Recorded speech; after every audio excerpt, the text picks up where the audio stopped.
In the kingdom of Talon, the city does not sleep, it crouches. San-air rises in stacked towers and choking alleys, a twin capital where the poor lie pressed against palace walls while the powerful gaze down, as if suffering were simply part of the weather. Every year the monarchy offers the people a ritual dressed as opportunity, the games, a spectacular slaughter where contestants fight, until only one remains.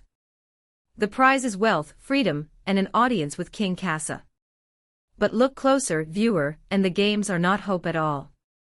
They are a pressure valve, a way for the kingdom to dream of escape while teaching everyone that survival must be bought with someone else's body.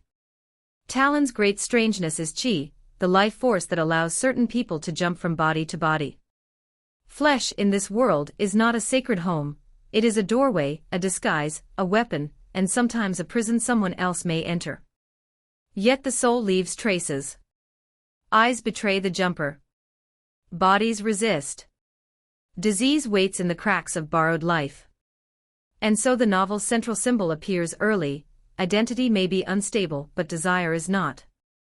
A person may flee one face, one name, one wound, only to discover that hunger follows. The city is full of stolen bodies, but nobody truly escapes themselves. Princess Kala Tuolimi lives like a blade hidden under floorboards. 5 years before, she slaughtered her own royal family and vanished into the Undercity, leaving the palace of air emptied by blood and rumor. The people think she is dead, monstrous, or mythic. The palace still hunts her shadow. But Kala has not been hiding because she fears death. She has been waiting for the one path that leads to King Kassa.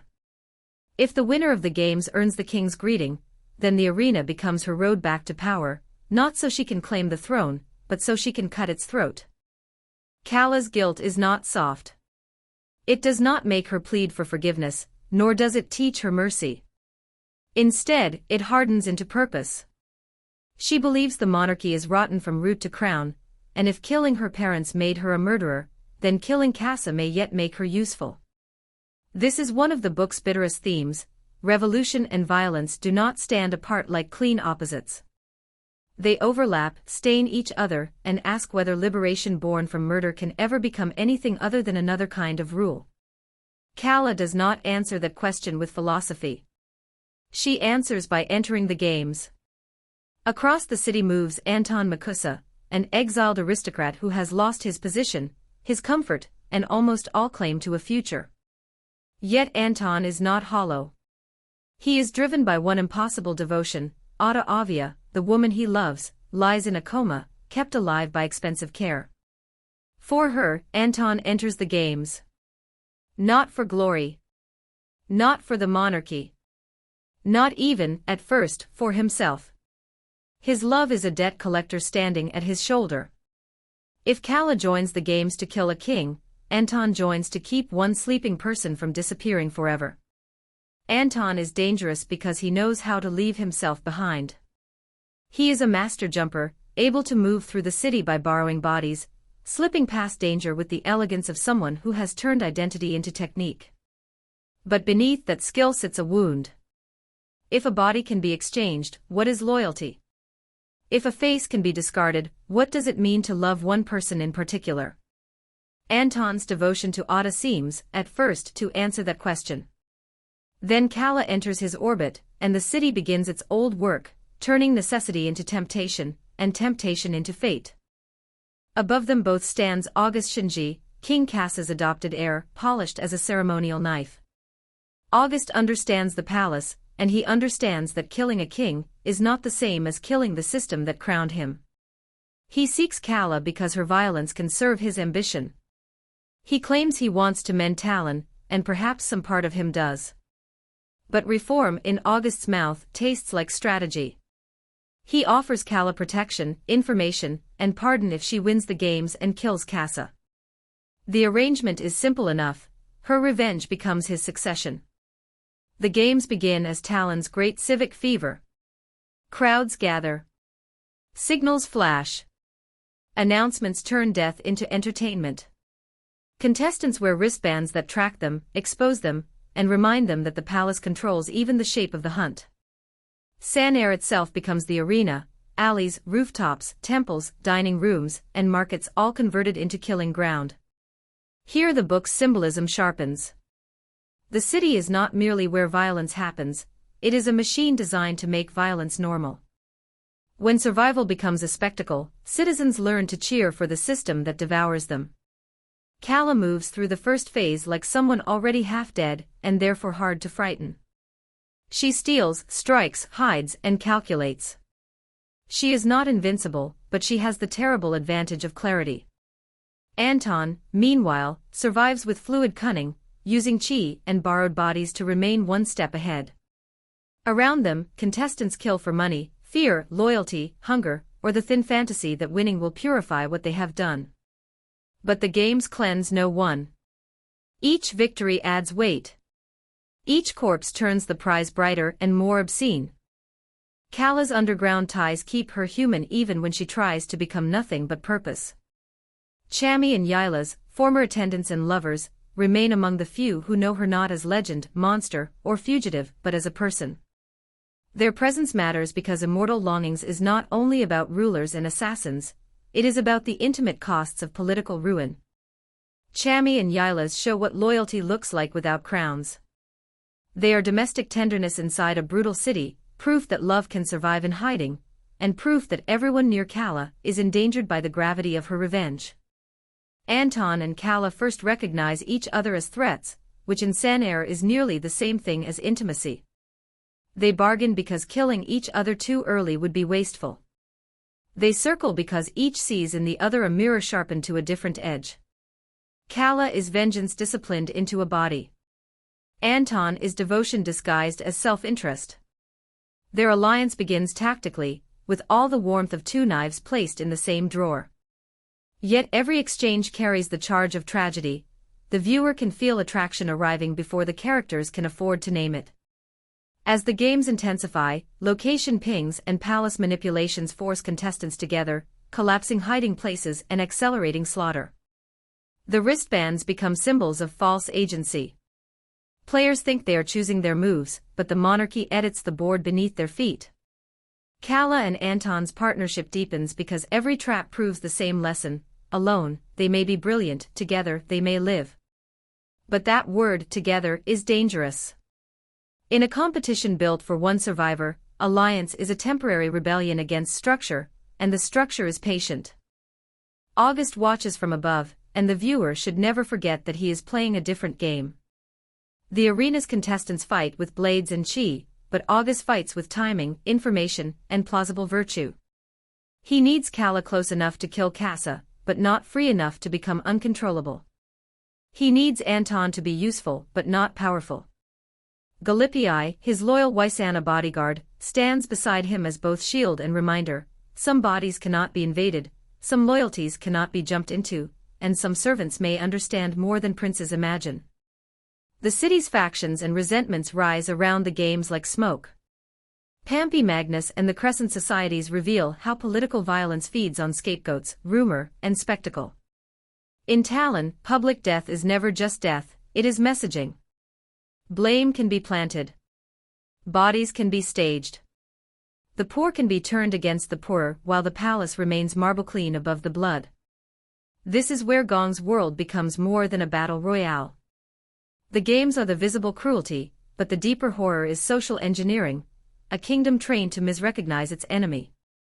Calla and Anton's attraction becomes impossible to dismiss. They bicker, save each other, and wound each other with truths too accurate to be accidental. Their romance is not a garden blooming in war, it is fire finding oil. Both are already bound elsewhere, Calla to her kingdom's suffering, Anton to Atta's suspended life, and still they are drawn together because each understands the other's monstrosity without flinching. The tragedy is not that love appears. The tragedy is that love arrives in a world where every desire must compete with survival. Atta's sleeping body haunts the story like an unopened door. Anton's devotion to her gives him nobility, but it also keeps him chained to a past that cannot answer him. Calla, meanwhile, becomes the living present, dangerous, awake, demanding. The triangle is not simple jealousy, it is a conflict between memory and momentum. Atta represents what Anton has sworn to preserve. Calla represents what he might become if he allowed himself to want beyond duty. But in a world of borrowed flesh, even love's object can become unstable. Who are we loyal to, the body, the soul, the promise, or the need? Cala's own heart becomes the battlefield August cannot fully control. She still believes killing Casa matters more than anything. She still believes Talon cannot heal while the old king lives. But Anton complicates the clean line she drew through the future. If she chooses him, she may preserve one love and abandon a kingdom. If she chooses the kingdom, she may prove that her tenderness was only another thing she knew how to sacrifice. The book's title begins to echo here.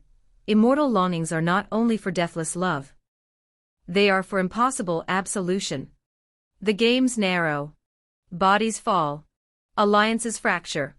Cala and Anton are pushed toward the final shape the monarchy intended all along, one survivor, one victor, one story the palace can display. Yet the closer they come to the end, the more they imagine escape. Anton offers the fantasy of leaving, of refusing the board, vanishing beyond the rules, choosing each other over Talon's machinery.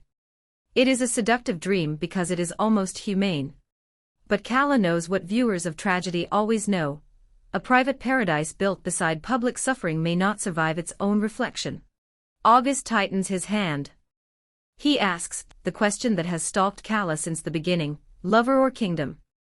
It is a cruel question because it pretends the world is made of clean choices. August needs her answer to serve his plan, but the question also exposes her soul. Cala has spent years becoming an instrument sharp enough to kill a king. Anton has made her remember that an instrument can still ache. For one suspended moment, the whole novel balances there, revolution on one side, love on the other, and no innocent path between them. In the final confrontation, Anton reaches for the impossible ending. He tells Cala they can still leave. He offers not victory but refusal, not throne or prize, but a life outside the script. And Cala, standing in the arena built by tyrants, understands that leaving would mean allowing the script to continue for everyone else. Her love for Anton is real. That is what makes the choice devastating. She does not kill him because she feels nothing. She kills him because she feels enough to know exactly what she is destroying. Cala wins by betraying the one person who had become her equal. Anton falls, and with him falls the fantasy that love can simply outrun history. The arena gives her victory but not triumph. This is the book's most brutal symbolic turn. The games demand one survivor, and Cala becomes exactly that, not because the system defeated her from outside, but because she accepted its final arithmetic. One life against many. One heart against a kingdom. In killing Anton, she both resists the monarchy and fulfills the monarchy's design. Then comes the audience she entered the games to earn. King Casa, reclusive and remote, emerges as the final emblem of Talon's decay, a monarch so insulated from suffering that he must be reached through spectacle. Cala completes her plan and kills him. The old king dies, and for a breath the act seems almost mythic, the fugitive princess, the parricide, the assassin, the victor, finishing what she began 5 years ago. But tyrants are easier to stab than systems. A dead king leaves a throne, and thrones are hungry things. August is meant to rise. That was the bargain. That was the plan behind the plan.